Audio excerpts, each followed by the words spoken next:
There are good tourists and bad tourists, but then there are some obnoxious ones. A Spanish man has joined this list. He visited a wildlife reservation in Kenya. Then he posted a video of himself pouring beer down an elephant's trunk. You heard that right. The Spanish man drank some local beer, and then he gave the rest of it to an elephant. Unsurprisingly, his video has sparked anger on social media and left Kenya shocked. Now, several investigations have been launched against him, but this is not the first time a tourist has misbehaved with an animal and faced the music. Here's a report. Recently, a Spanish man was in Kenya. He visited a wildlife reservation. And then he did something shocking. He gave an elephant a beer. He was drinking a local beer when he saw an elephant. So he poured the beer down the elephant's trunk. And he didn't stop here. He filmed it all. And then he posted it on Instagram.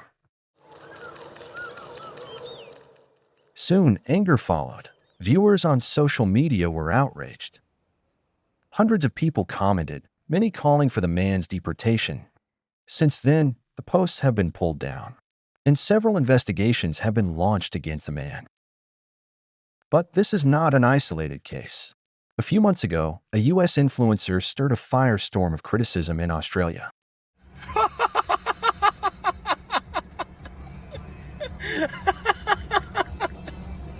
Look at the mother. It's like, oh, it's chasing after her. She snatched a baby wombat. Wombats are short-legged animals. They are native to Australia. The tourist grabbed the joey from near its mother at night.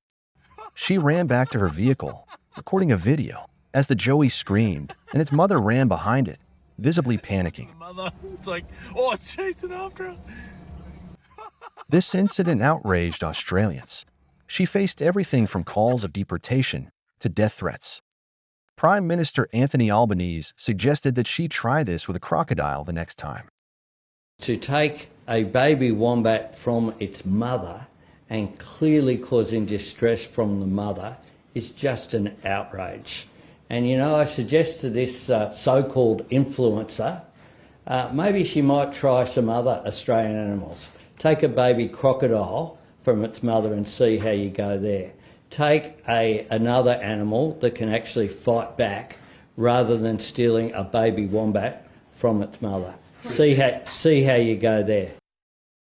In 2023, a tourist in the U.S. lifted a newborn bison calf. As a result, the calf was rejected by its herd and later had to be euthanized. In another case, a man was seen harassing bears. He charged towards them, forcing a bear to chase after him. Following such incidents, experts suggest that wildlife ministries the world over announce stricter rules, directing tour operators to enforce park rules, ensuring that visitors stay in designated areas. They also suggest improved signage across the wildlife parks and more awareness for tourists. But at the core of it, such cases are about the misbehavior of tourists in foreign countries, especially with animals who cannot speak up for themselves. And unfortunately, it is more common than you would think. Tourists often act irresponsibly, often to attain short-lived fame on social media.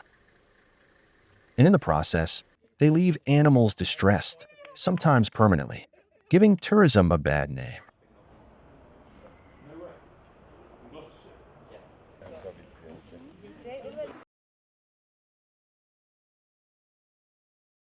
As Trump's trade war rattles the world, all eyes turn to Tianjin, host of the SCO summit.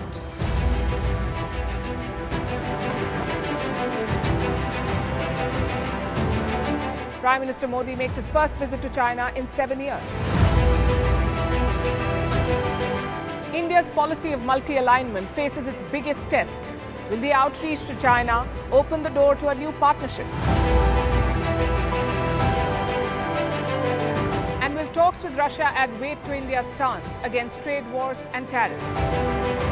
Catch Vantage live from Tianjin.